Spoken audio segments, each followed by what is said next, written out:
larga te van a producir un cambio en tu estilo de vida. Sí, es cierto. No te habla de mortalidad para decir, no, sí tengo que hospitalizarlo para poder cambiar este tema de la mortalidad. Entonces, si yo como gerente implemento el servicio de hospitalización, voy a seguir teniendo demanda, sí voy a tener mi hospitalización, pero voy a seguir teniendo demanda y no voy a cambiar lo principal que te están preguntando acerca del cambio de las primeras causas de morbilidad. Entonces, la clave C no es realizar mercadeo social para incremento de partos. Si ya sabes que tu población total ya está incrementada, entonces acá, esto de acá, es una estrategia para poder llegar a una meta de captación de gestante controlada, de puerperar total. O sea, eso no me ayuda a tratar de disminuir las primeras causas de morbilidad. Mejorar las técnicas de diagnóstico y de laboratorio. Podría ser. El problema de mejorar las técnicas de diagnóstico y laboratorio es de que no, no vas a poder seguir identificando mayores causas de morbilidad. Inclusive, al aumentar tus técnicas diagnósticas, por ejemplo, rayos X, vas a tener una curva de aumento, sobre todo para neumonías. Antes lo calificabas como resfriados comunes, puedes tener bronquitis, puedes tener fibrosis pulmonar por radiografía del tórax. Entonces, si mejoras tú las técnicas de diagnóstico solo, ojo, de laboratorio, porque si hablamos de mejorar las técnicas de diagnóstico, entonces, así como tal, esa sería la clave. Porque así, al mejorar las técnicas de diagnóstico, vas a poder llevar un mejor tamizaje hacia las primeras causas de morbilidad que te está solicitando la pregunta. Entonces, acá si te habla de laboratorio, no es.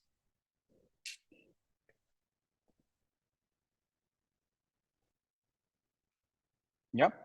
La clave que te queda es la replantear la misión del establecimiento. En efecto, si ustedes replantean tanto misión como visión de tu propio establecimiento, te vas a dar cuenta de que si te hablan que en el último quinquenio tus causas de morbilidad han aumentado, es probable que tú no estés haciendo un buen tamizaje. O inclusive, como ha habido un aumento de población, tienes que volver a cambiar cuál va a ser tu misión del establecimiento para poder determinar si es que es necesario o no algún cambio. ¿Ya? En cambio, las demás claves, como te he explicado, no llegarían a ser por falta de recursos tanto humanos como de estrategia. ¿Ya? La clave es la pregunta 23. Un paciente de 85 años que incursa con insuficiencia cardíaca congestiva, hipertensión, diabetes, dependiente por demencia senil, según la norma técnica de atención del adulto mayor, ¿cuál es su categoría? Entonces, habíamos hablado de que el adulto mayor sano o enfermo, ¿ya? Que puede ser agudo o crónico y demás lo que quieras. Y el enfermo era frágil o complejo. Muy bien. Si era frágil, era hasta 2 y el complejo era con 3 patologías en adelante. Y sobre todo, acá el punto de corte eran los 80 años, ¿no? Para 80 años ya se considera un factor de riesgo para decir que eres un adulto mayor enfermo complejo, ¿ya? Tiene 85 años, va una, cursa con insuficiencia cardíaca congestiva, es una enfermedad que va haciendo invalidez, hipertensión arterial no controlada, otro factor de riesgo, con diabetes mellitus 2 compensada, pero igual sigue siendo factor de riesgo, y dependiente de demencia senil. Entonces ya tiene más de 3, entonces la clave es la E. Es un paciente adulto mayor, ¿no? Complejo, ¿ya? Ahí está la clave. Muy bien. Entonces, a lo que nos respecta hoy día, ya hemos repasado lo que hemos hecho en la anterior clase. Acuérdense bien la diferencia entre eficiencia, eficacia, efectividad. Acuérdense los niveles de establecimiento de salud, repásenlos porque ustedes se van a dar cuenta cuando lleguen a su posta, les pintan como un 1-2, pero al final es un 1-1. Les pintan como van a estar en 1-2, pero tu posta puede llegar a ser más, puede ser un 1-3, puede ser un 1-4, dependiendo cómo tú lo organices, porque tú vas a hacer salud pública dentro de tu gerencia por un año. Tú vas a estar a cargo de ese programa, entonces tu objetivo, como vamos a poder ver en todas las clases, va a ser llegar, ya vieron en la primera clase con el doctor Jara, llevar una buena planificación. Luego vamos a hacer un control, luego ya vamos a ver a las siguientes tanto el tema de monitorización como la demás. ¿Ya? Entonces, acá, con lo que respecta a la teoría del tema de salud como tal, tienen que recordar la definición de salud pública, el cual son acciones que realiza un determinado país para mejorar la salud de su población. Para poder llegar a esta definición, en primer lugar, se tuvo que hacer un conversatorio, se tuvo que hacer un consenso acerca de lo que es realmente salud, ¿no? Entonces, salud corresponde a un estado de completo bienestar físico, mental y social que fue definido hace 5 o 6 años. Sin embargo, esta definición se fue cambiando y al final se considera a salud como la capacidad de desarrollar el propio potencial personal y responder de forma oportuna y positiva hacia los retos del ambiente. Esa es la definición actual que se está llevando acerca de la salud y tienen que saber de que todo país tiene salud pública, que no lo hagan a veces o que traten de darle un determinado porcentaje más bajo que al crecimiento tecnológico, ya depende del país, ¿no? Obviamente, si nosotros empezamos a comparar la salud pública de varios países, nos vamos a dar cuenta de que nosotros estamos por el piso, ¿no? Más que todo por el tipo de modelo que nosotros podemos llegar a implementar en nuestros hospitales. Entonces, existen varios modelos en los cuales tratan de evidenciar de dónde se produjo la enfermedad o de dónde nace una enfermedad, de dónde se altera esta definición de salud. En primer lugar, hubo el modelo biológico, todo le echaron la culpa al ambiente. Dijeron, no, ¿sabes qué? Tú porque vives en la sierra vas a tener estas enfermedades. Tú porque vives en la selva vas a tener estas enfermedades. Tú de la costa vas a tener estas enfermedades. Entonces, todo le echaban la culpa al medio ambiente, cosa que no se, no llenaba lo suficiente como para solo echarle la culpa al medio ambiente porque empezó todo el tema de la teoría genetista, de que estamos predispuestos desde el nacimiento, que tenemos enfermedades congénitas, que también hay enfermedades que aparecen por agentes vectoriales, ya sea la Aedes aegypti, ya sea todo tipo de vías o fomites de transmisión hacia nuestro cuerpo y poder generar una, un, una enfermedad. Entonces, el modelo biológico evoluciona hacia un modelo ecológico. Trata de hablar de una triada, el cual es el agente humano-ambiente. Entre esta interrelación agente humano-ambiente es donde se prescribe, o mejor dicho, donde se fomenta la enfermedad. Tanto interrelación con agente ambiente, si hablamos del dengue, por ejemplo, tiene que haber un humano predispuesto, claro que tiene que haber tanto humano como agente, como clima caluroso, para poder llegar a desarrollar dengue. No vas a sospechar de dengue en un clima árido, un clima friolento, sin reserva, ¿no? De agente, sin reserva de eh, Aedes aegypti, ¿no? Y terminamos con los campos de la Londre. Los campos de salud de la Londre evoluciona este término, esta triada de agente humano-ambiente, para poder desarrollarlo en porcentajes y nos interpreta eh, cuatro tipos de interacción que va a tener entre las personas y su comunidad para poder determinar una enfermedad. Se habla acerca de que el 40% de en patologías o enfermedades se va a desarrollar según tu estilo de vida, ya sea, por ejemplo, alcoholismo, ya sea, por ejemplo, tabaquismo, sedentarismo, ¿no? Etcétera, etcétera. Según tu estilo de vida, vas a desarrollar determinada enfermedad. Biológico, según lo que estás predispuesto. Si eres prematuro, vas a estar predispuesto a tales enfermedades al nacimiento. Si eres prematuro, vas a tener otro tipo de patologías a seguir cuando eres adulto. Si, por ejemplo, estuviste expuesto a VIH, SIDA, cuando estuviste en el vientre materno, también vas a estar predispuesto a otro tipo de enfermedades. Ambiente, igualmente. El tema de la culturalidad, el tema de en qué patrón te desarrollas. Pero ojo, el ambiente como tal influye solo en el 20% según la Londres, ¿ya? Y organización de los servicios de salud termina a ser el 10%, ¿ok?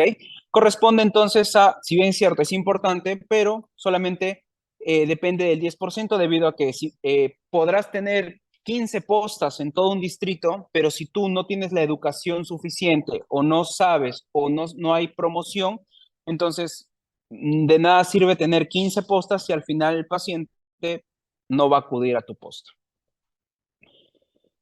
Parte de la salud pública tiene que ver con los determinantes sociales de la salud, el cual corresponde a tratar de evitar, o mejor dicho, hacer algo equitativo. Lo que es inequidad versus lo equitativo, o más que todo, hacer algo común entre varios, se define como tal. Por ejemplo, si ustedes tienen un plan de vida, un plan de seguro, corresponde a dos personas, tanto persona en pobreza extrema como persona en clase alta, clase A, clase F, clase A, listo. A ellos dos yo no les puedo cobrar el seguro igual, no les puedo eh, generar un costo al mismo tiempo, o mejor dicho, al mismo costo. ¿Por qué? Obviamente, el de pobreza extrema no va a pagar lo suficiente para tener un servicio de salud que le corresponde por derecho universal. Acuérdense que ya se hizo la Ley Universal de Salud en donde todos, o en la Ley de Aseguramiento Universal, donde todos tenemos derecho a un seguro. Es por eso que la mayoría tiene SIS. Todo el mundo, si aunque no sabes qué seguro tienes, tiene SIS. Entonces, esa Ley Universal de Salud tiende a dar a los que tienen pobreza extrema, a ver chicos, silencio por favor. Si no desean estar en la clase pueden irse, de verdad, hasta acá se escuchan, ¿ya? En serio. Entonces, si tienen los de pobreza extrema, van a pagar menos, ¿ok? Van a pagar menos que los de clase A, ¿ya?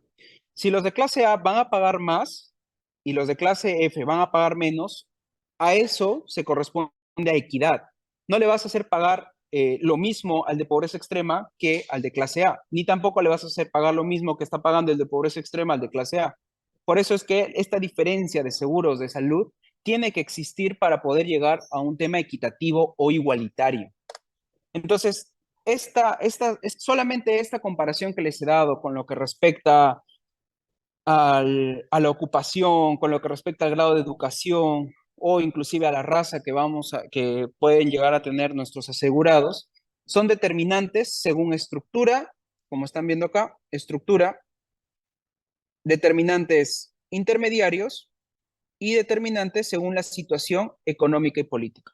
Estos determinantes estructurales, entonces, van a comparar, por ejemplo, aquel que se dedica a ser doctor versus el que solamente tiene trabajo de una empresa, obviamente, carga cosas, se encarga solamente de hacer trabajo asistencial, trabajo de monitoreo. Entonces, igual, tiende que haber equidad entre estos dos grupos de determinantes estructurales.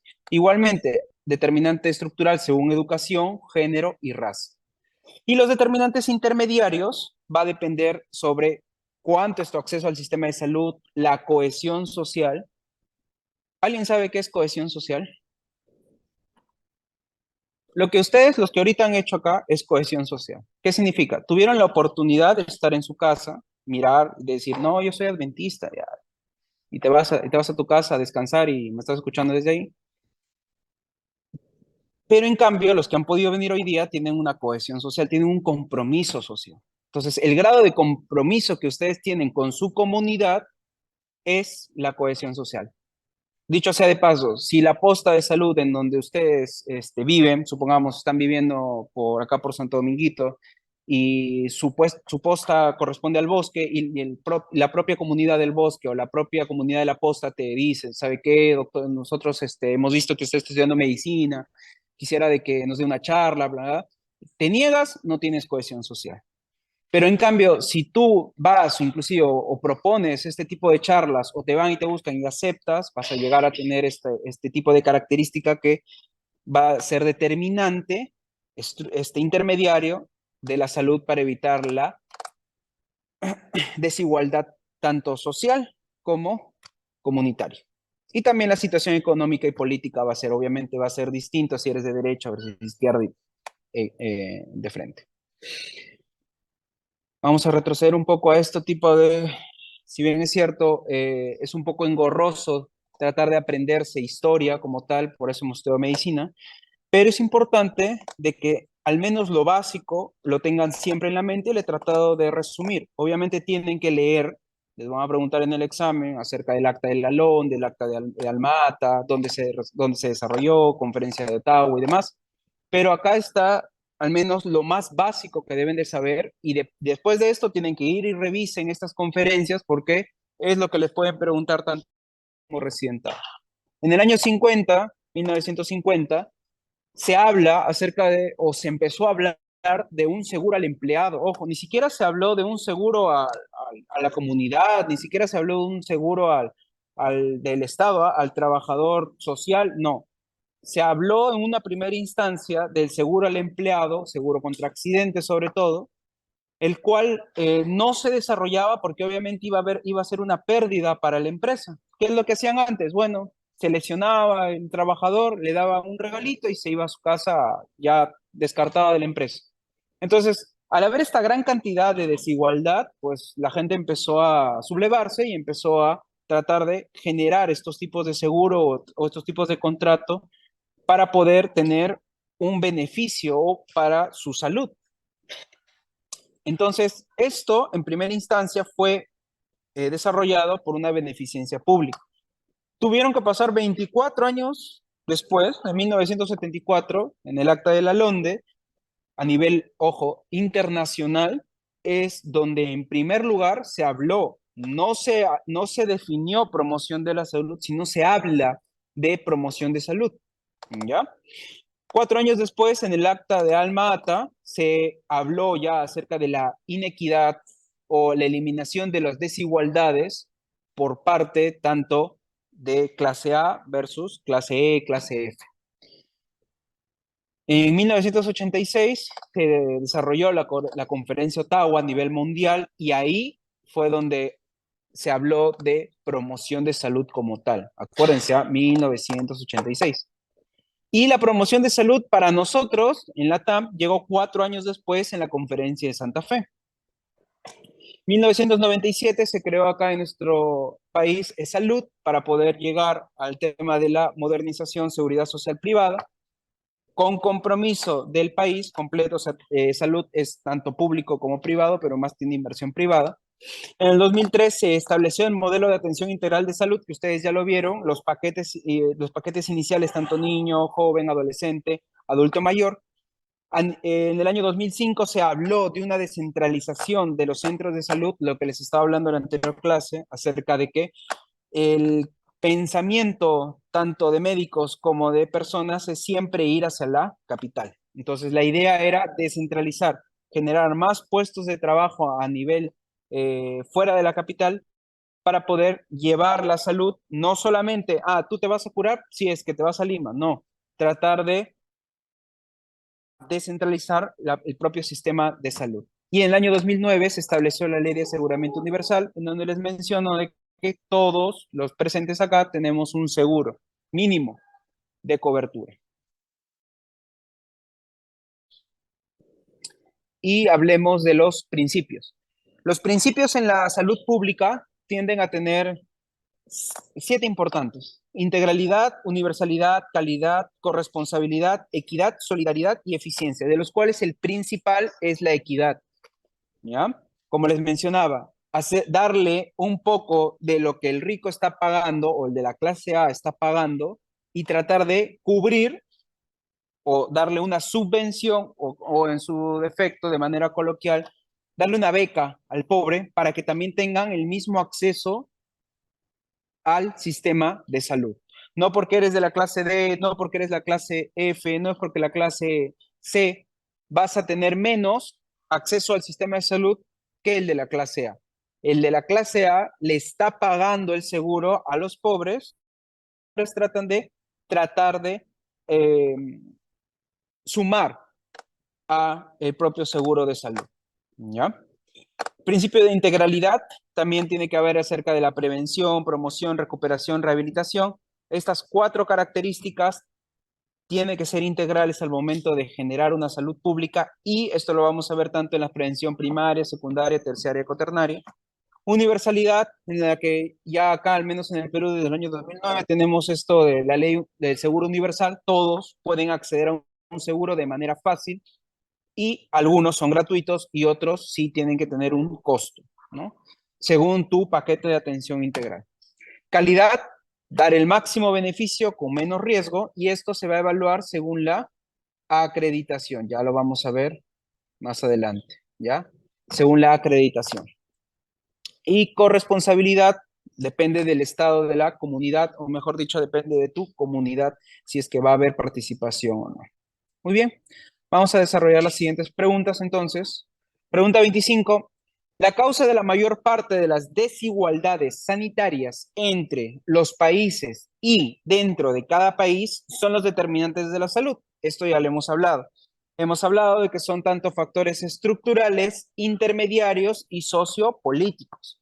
Entonces, cultura y nivel socioeconómica le falta, ¿ya? Proceso de atención y demanda poblacional, no.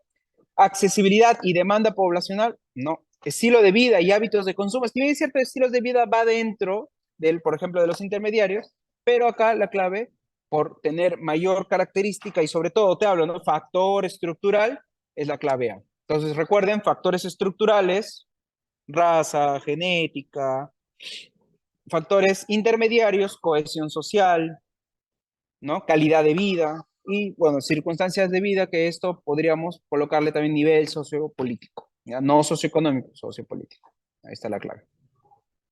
Pregunta 26. Es una característica principal de los determinantes estructurales sociales, ojo, determinantes estructurales sociales de la salud. Entonces tenemos la actuación a nivel comunitario, no. La incidencia en el nivel primario de atención, tampoco. La integralidad en salud, esto es un principio, no es una característica. O sea, de por sí es un principio. La actuación a nivel familiar también es un principio. Y la inequidad en salud, si bien es cierto, también lo correspondemos como principio, pero te habla cuál es la característica principal, el cual te vengo hablando de que siempre es la inequidad o la demoler la desigualdad entre la población, ¿ya? Sobre todo con lo que respecta a la salud. Pregunta 26. ¿Cuáles son los campos de salud planteados por Lalonde o Marc Lalonde? Entonces, habíamos hablado de el que tenga la clave organización de servicios de salud, porque recuerda que este correspondería al 10%. Los estilos de vida también correspondían, ya te habíamos hablado, del alcoholismo, tabaquismo en un 40%. El medio ambiente igualmente, la biología o la predisposición también, ¿ya? Entonces era biología, en orden de prioridad era estilo de vida, ¿no? Biología, medio ambiente y organización de los servicios de salud, no menos importante. La clave la. Pregunta 28. En el marco conceptual de la Comisión sobre los determinantes sociales de la salud, ¿cuál de los siguientes corresponde a un determinante ahora estructural? Entonces, habíamos hablado como determinante estructural, intermediario, sociopolítico. Listo. Gobernanza, sociopolítico. Política, sociopolítico. Cohesión social, intermediario. Educación, factores biológicos. Entonces, educación tiene que ver con los intermediarios y la clave será factores biológicos. Pregunta 29. ¿Cuál de los siguientes aspectos corresponde a una de las funciones esenciales de la salud pública? Entonces, desarrollar la prevención secundaria, desarrollo de los determinantes sociales de la salud, promover el desarrollo de la infraestructura de la salud o promover la vigilancia en salud. Entonces, promover la vigilancia en salud, si bien todo es importante, por si acaso, ¿eh? Todas las claves de acá, las 5 claves son importantes, pero ¿cuál es la función esencial? O sea, ¿para qué voy a hacer salud pública? Para promover la vigilancia, o sea, solamente para hacer un monitoreo, no. Promover el desarrollo de la infraestructura, o sea, me voy a encargar solamente de generar más puestos de salud, pero no los voy a monitorizar, no los voy a controlar, tampoco los voy a supervisar. No voy a generar mayor cosa, solamente voy a generar infraestructura, tampoco. Desarrollar la prevención secundaria, si bien es cierto, es importante, pero no es fundamental o no es una función esencial, no es una función principal de la salud pública. Promover la responsabilidad social por la salud, puede ser, y el desarrollo de los determinantes sociales de la salud. En este caso, pues, por última clave y por mejor desarrollo del tema social, corresponde al desarrollo de los determinantes sociales de la salud. Dentro de los determinantes sociales de la salud, ¿cuáles son los determinantes intermediarios? Entonces, cohesión social, sí es. Conducta, sí es. Biológicos, también. Creo que acá me había confundido. Acá la anterior clave era así, era educación, perdón.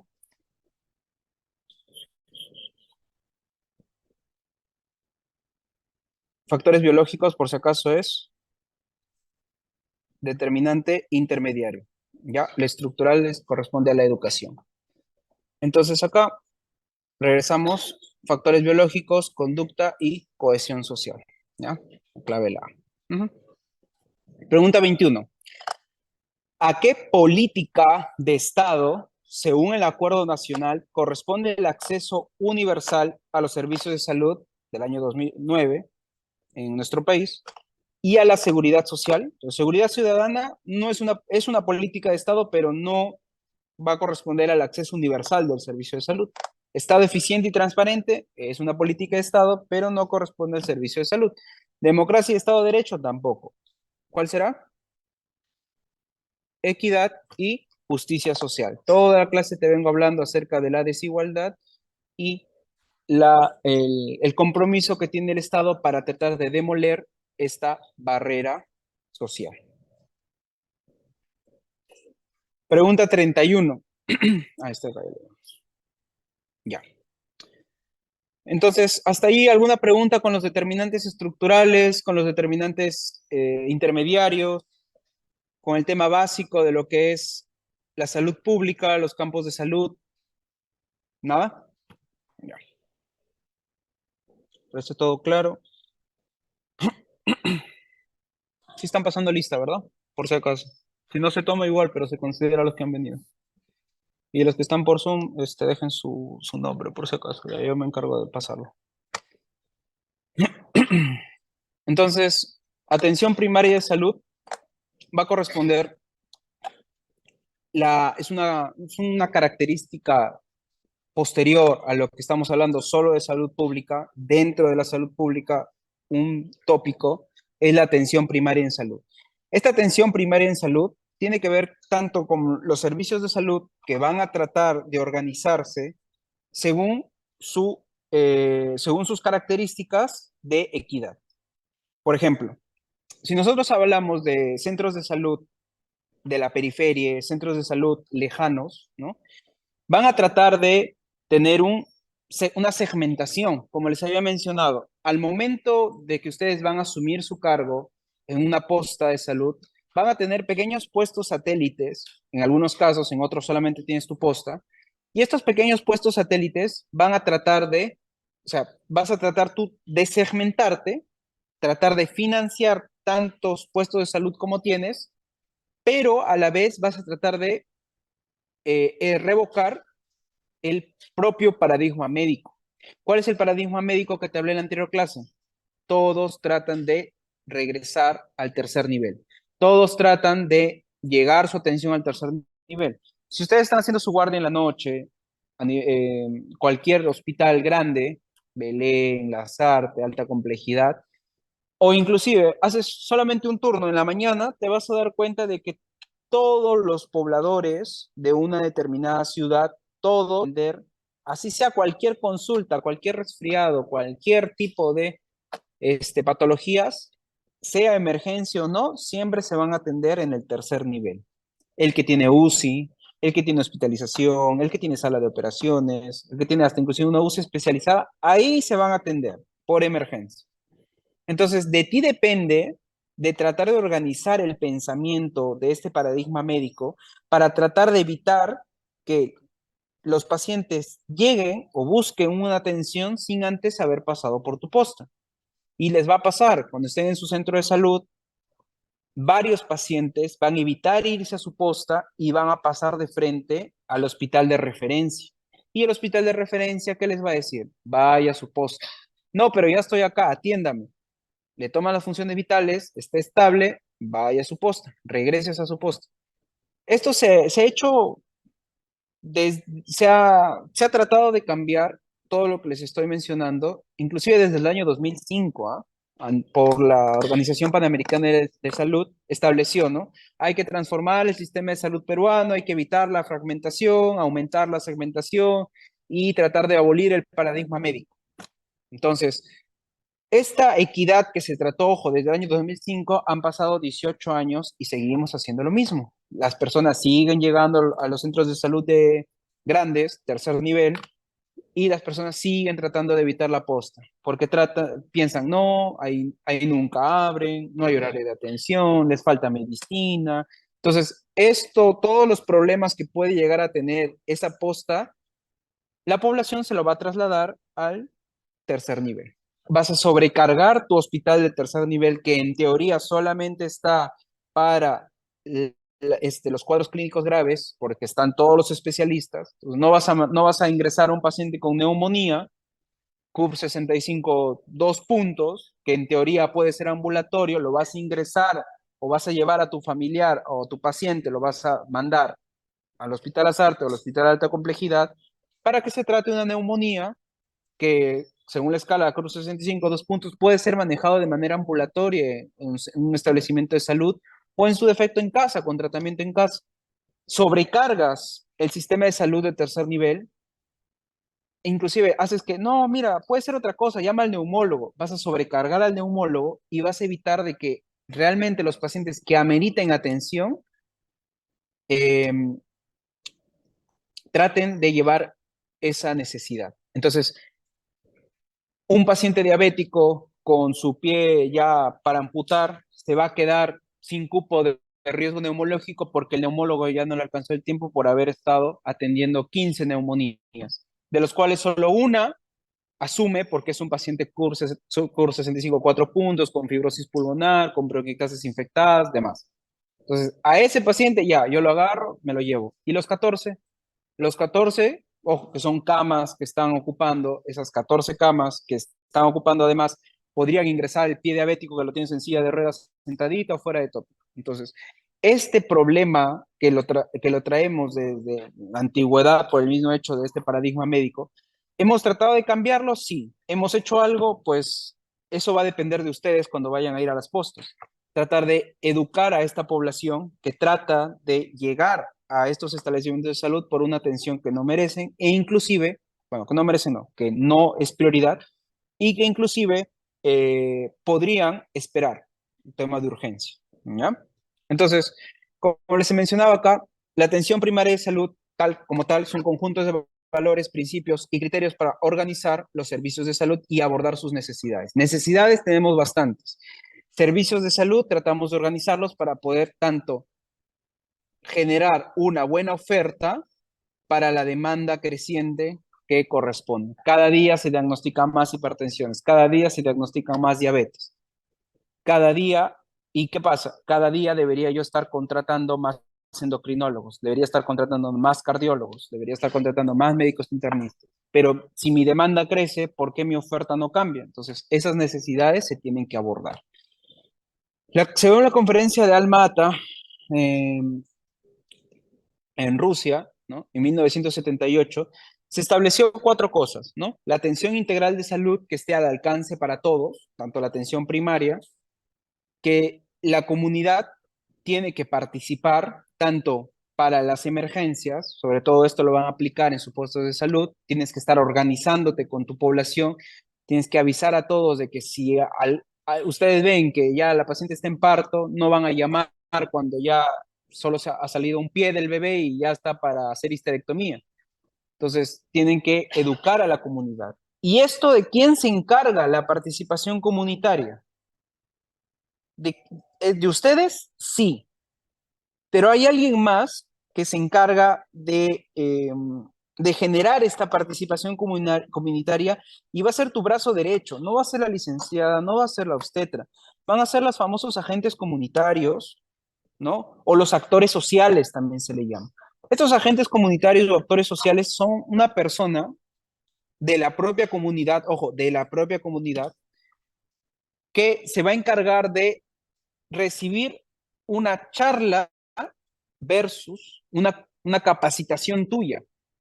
La diferencia lo vamos a ver más adelante, lo que es charla, lo que es capacitación, lo que es una entrevista. Pero tú le puedes dar una charla a ellos, como también le puedes hacer capacitaciones. Le puedes generar un conocimiento teórico, tanto como un conocimiento práctico. Tal es el punto de que ustedes pueden organizar a todos sus actores sociales, pongamos acá, eh, llegas a tu puesto de salud, de frente lo primero que vas a preguntar, ¿cuál era? Tu plan operativo institucional, a ver cómo están los centros de salud, te organizas, todo listo, te pasas tu primera semana dando vueltas por toda la comunidad. Perfecto. La segunda semana, listo, llámeme a mis actores sociales.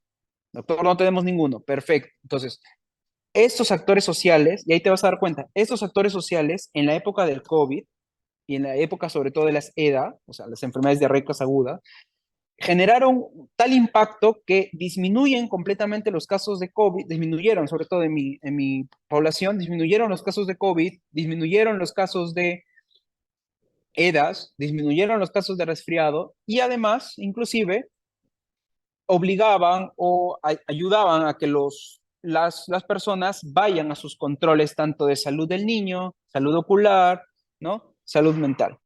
Entonces, esos actores sociales tienen características distintivas. ¿Cuál es? En primer lugar, estos actores sociales son elegidos por la comunidad, ¿ya? Son designados por la comunidad. Ustedes van a su pueblito y en el propio pueblo tienen que tener al menos 2 o 3 actores sociales según la cantidad de población que tengas, ¿ya? 2 o 3 actores.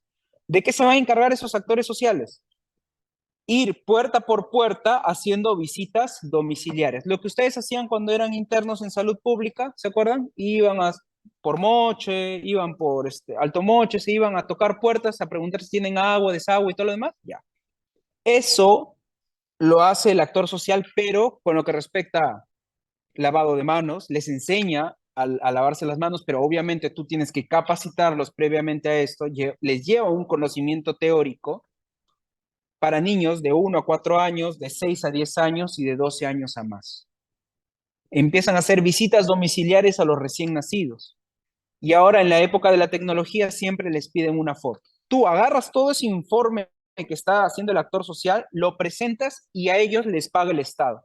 Tú no les pagas, la comunidad no les paga el Estado, porque esos actores sociales son los que se encargan de generar la participación comunitaria y hacer llegar tu propia voz hacia los demás caseríos. Si bien es cierto, lo puedes encontrar pues lo puedes encontrar al familiar o al paciente que tú quieres generarle este cambio, esta prevención, a la consulta, sí, pero hay otras personas que no van a llegar a tu establecimiento de salud y a ti tampoco te va a alcanzar el tiempo de ir casa por casa. Para eso existen los actores sociales y como te dije, tal actor social tiene que ser de la comunidad. ¿Por qué? Todas las familias le abren la puerta a un conocido, pero a ustedes que recién los van a conocer, es probable que con calma no les dejen entrar directamente a su casa, ¿no? A su intimidad. En cambio, una persona conocida, sí, mira, como la mayoría son, entre todos son primos, son hermanos, así pasa, no, sí, y le empiezan a hablar del lavado de manos, les empiezan a hablar del uso del hierro, verifican, ojo, monitorizan de que se esté consumiendo el hierro. Ellos no lo administran, pero sí fácilmente pueden preguntar, ¿sabes qué? A ver, muéstrame tu tarrito de hierro que te llevaste del centro de salud. Acá me dice tal fecha. Llega y completamente sellado inclusive, está para vender. Y dice, y el actor social se queda, pero ¿por qué no lo tomas? No, ¿sabes qué? Le da diarrea a mi hijo. Y esa información te lo trae a ti, porque a ti tú no lo vas a ver cada mes. El control de niño es cada 6 meses. Y no vas a estar citando a cada mes, cada mes, cada mes, porque ellos, acuérdate, no les queda cerca el puesto de salud. O es a 1 hora o es a 2 horas. Entonces, un solo actor social, un solo poblador se encarga de llevar todo este tipo de eh, información hacia ti y tú tienes que, justo a ese paciente que no le está yendo bien con el hierro, citarlo para hacerle su control de hemoglobina, ver si hay algún tipo de consejería nutricional además que le puedes dar. ¿Ya? ¿Qué más? Esos actores sociales, como les mencioné, tienen sueldo. No es un sueldo extraordinario, pero sí tienen su sueldo. Tienen el apoyo de la comunidad son designados por la comunidad, trabajan de la mano con el establecimiento de salud y tienden a tener las charlas contigo o las capacitaciones, ¿ya? Además, la atención primaria de salud corresponde a una autodeterminación y autorresponsabilidad propia, tratando de llegar a una equidad, aboliendo la inequidad. Ya estamos hablando acá de la fragmentación, la segmentación y el paradigma médico que ya les he conversado. Y para esto se creó lo que son los RIS, o las redes integradas de servicio de salud. Cada una de estas redes, o las famosas RAL también, corresponde a un centro donde va a monitorizar, hacer un control de gestión a todos los puestos de salud. Tal sea el caso de, por ejemplo, la red asistencial de la libertad. No es una red integral de servicio de salud, cual tiene tanto la mano de salud como MINSA. Y a esto, ojo, y el presupuesto, eso sí tienen que tener en cuenta, el presupuesto de los hospitales nacionales, ¿ok? El presupuesto de los hospitales nacionales le corresponde a MINSA, pero el presupuesto de tu posta no le corresponde a MINSA. Pero, doctor, mire, usted me dijo de que mi posta, bueno, yo elegí una posta MINSA, me está diciendo que el MINSA no me paga. Tu posta pertenece al sector de MINSA, pero el MINSA no te va a dar tu sueldo. Por eso se habla acerca de la fragmentación, para tratar de ayudar a nuestro sistema de salud. Porque si el MINSA se encargara de pagar a toditas las postas a nivel nacional, no hay cuándo te llegue tu sueldo. Es más, pueden ir evitando el pago y al final te quedas endeudado. Entonces, ¿qué hicieron? Fácil. Vamos a hacer lo que se llama la fragmentación. Vamos a darle el presupuesto ahora al gobierno regional. El gobierno regional es el que se va a encargar de pagarle a todas las postas que está a nivel de su jurisdicción. O sea que a ti, si no te pagaron, no le vas a ir a reclamar a MINSA, le vas a ir a reclamar a tu gobierno regional, porque el gobierno regional fue el que se encargó de dar tu boleta de pago para tratar de fragmentar esta economía.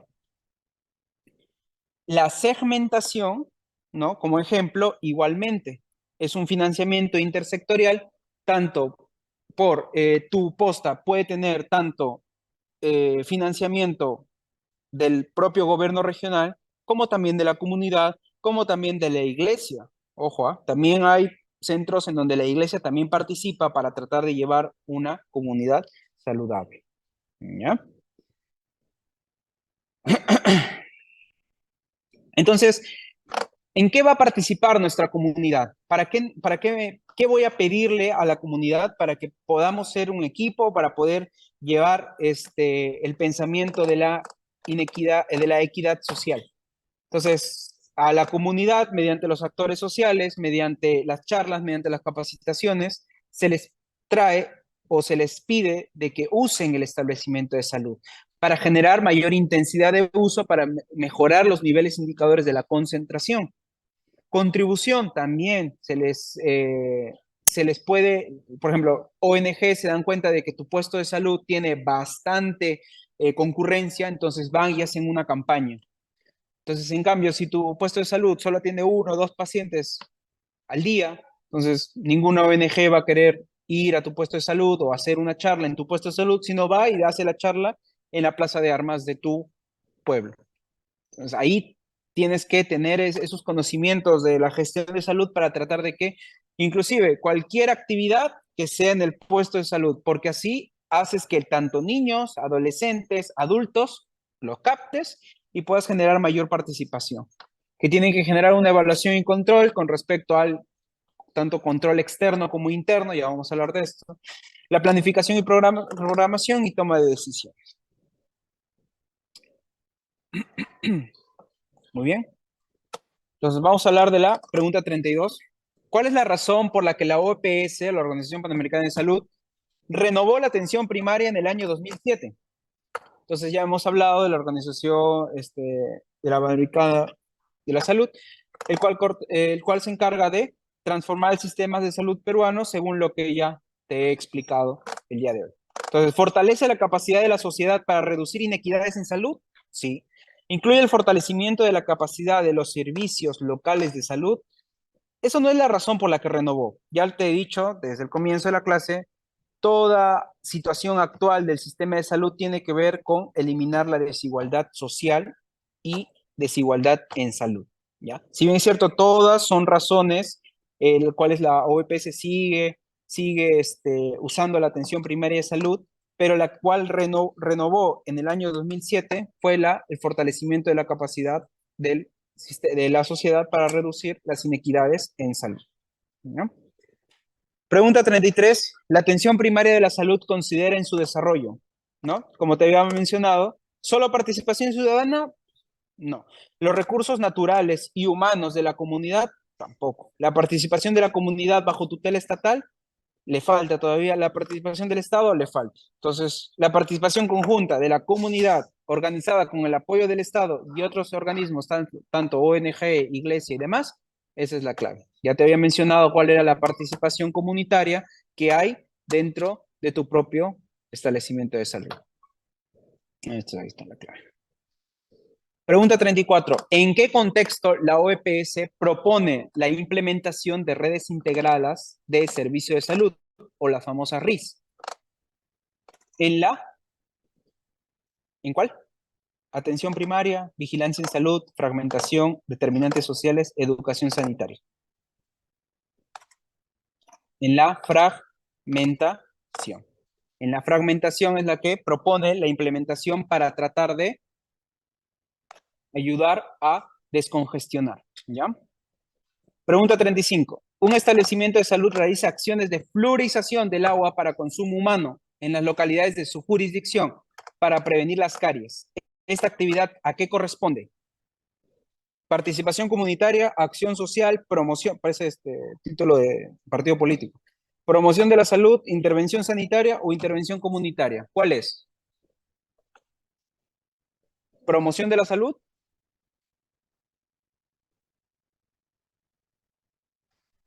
Ojo, chicos, promoción de la salud corresponde a todo. Ahí estás haciendo una intervención. Promoción de la salud corresponde a todo. Entonces, ya te dije la clave. ¿Cuál es? ¿Cuál es la diferencia entre la intervención sanitaria y la intervención comunitaria? ¿Cuál es la diferencia? Miren, la intervención sanitaria tiene que ver con una intervención cuando hay un brote, cuando hay una epidemia o una endemia. Acá hay una endemia, la caries es una epidemia. No, bueno, ya sabes la clave, pero como te estoy diciendo, si te dijera ahí, por ejemplo, se realiza acciones, ojo, ahí te dice fluorización, no te dice, por ejemplo, control de envases, no te dice eliminación de larvas de los baldes, no sé si recuerdan hace años, cuando la mayoría de nosotros ajuntábamos agua en un balde completo durante, ¿cuánto? Una semana porque no iba a haber agua por todo del fenómeno del niño. Salían bastantes propagandas de la promoción de salud. Ojo, tanto promoción de salud puede ser virtual, puede ser como intervención, puede ser con medios físicos, todo eso. Cuando hay una epidemia, cuando hay un brote, por ejemplo, hacer ahorita un control de larvas a todito, por ejemplo, las Quintanas, que es la mayoría que está con larvas de Aedes o Porvenir, o La Esperanza, o Inchanzado, todos esos sectores, sobre todo, ¿por qué los menciono? Porque de ahí vienen todos los pacientes con dengue. Entonces, si vas y haces un barrido completo, limpias bidones, limpias todos los rotoplas, todo eso, para evitar que haya más focos de Aedes, eso es una intervención sanitaria. Si no hubiera epidemia, no hubiera endemia, no hubiera nada, y estás haciendo eso, esta acción, sería intervención comunitaria, porque no hay endemia, no hay pandemia, no hay brotes, pero oye, yo quiero prevenir de que no vaya a ser que en algún momento vaya a pasar, pero acá en nuestro contexto actual es una intervención sanitaria. Ahora, con el tema de la pregunta, la caries no es una pandemia, la caries no es una endemia. Entonces, al no ser como tal, y más un tema preventivo, es una intervención comunitaria. ¿Ya? Pregunta 36. La siguiente definición es una red, ya te dijo la clave, ¿no? Una red de organizaciones que presta o hace los arreglos para prestar servicios de salud equitativos e integrales a una población definida y que está dispuesta a rendir cuentas por sus resultados clínicos y económicos y además por el estado de salud de la población a la que sirve, red integral de servicio de salud. ¿Ya? Ahí está. Pregunta 37, ya para ir acabando. El médico de un centro de salud decide realizar una visita domiciliaria a todos los niños con más de 5 episodios de diarrea aguda en el último año. En una de las últimas visitas reúne a padres y hermanos mayores, les habla sobre los factores de riesgos encontrados en la visita y sobre las acciones que deben desarrollar para reducir o eliminar. ¿Cuál es, cuál es la acción de información, educación y comunicación que se ha realizado? Charla, muy bien. Pero ¿cuál es la diferencia teórica entre charla y una capacitación? Porque inclusive si yo, ahí te dicen, ¿no? Factores de riesgo, todo ha sido, ¿qué cosa? Teórico. ¿Sabes qué? Tienes que hacer que tus hijos se laven las manos. Solo le dices si tienen que lavarse las manos porque quiero evitar que se contagien otra vez de estos episodios de diarrea aguda. Entonces, solo le estás dando algo teórico, le estás inculcando evitar los factores de riesgo, lo cual todos nosotros cuando hemos atendido a un paciente le hacemos, le damos una charla posterior a la consulta médica para evitar que recaiga, ¿no? Eso es lo que corresponde a una charla. Como están viendo acá, el concepto tanto de intervención, entrevista, charla, fue desarrollado para una respuesta al modelo de atención primaria de salud. Entonces, la charla es una técnica solo expositiva para informar, motivar y cambiar de actitud. Se presenta de forma hablada un tema específico dirigido a un grupo de personas, la cual les estoy dando a ustedes. Ojo, otra cosa. La charla, como tal, es dirigida a grupo de personas de diferente estrato social, de diferente nivel de educación. Por eso dice tanto padres como hermanos mayores, hermanos menores. Diferente nivel de educación, pero solamente es una técnica expositiva. ¿Ok? A diferencia de la entrevista es una interacción dinámica entre dos o más personas que permite el intercambio de ideas. Para generar una entrevista tienes que tener al menos una educación similar o con menos escalones de diferencia. Y si hablamos de una capacitación, es como una entrevista, pero con maniobras. Tal es el caso, por ejemplo, les hacemos una capacitación sobre RCP, taller de AGA, taller de KG, algo que ustedes puedan también aportar o preguntar corresponde a una capacitación. ¿Ya? Pregunta 38. ¿Cuál de las siguientes alternativas corresponde al documento emitido por la Comisión Nacional Sectorial o la Comisión Regional Sectorial que da fe que el establecimiento de salud cumple con el nivel predeterminado para brindar una atención en salud de calidad y haber aprobado la evaluación externa? Entonces, claro, es la constancia de acreditación. ¿En qué corresponde la constancia de acreditación? Varias personas de forma obviamente externa como tal van a ir y van a evaluar cómo es tu calidad de atención. No le va a, por ejemplo, se sientan a tu lado o te están evaluando de forma externa, pero, o inclusive le pueden preguntar al paciente después de salir de la consulta qué tal le pareció la calidad de atención y empiezan a hacer su acreditación. No es lo mismo habilitación, no es lo mismo acreditación y tampoco obviamente no es lo mismo la categorización. Ya hemos hablado de lo que corresponde a la categorización. ¿En qué corresponde? Es un documento emitido, bla, bla, bla, en el cual establece las funciones que puedes y no puedes hacer según tu nivel de categoría. Eso es una categorización.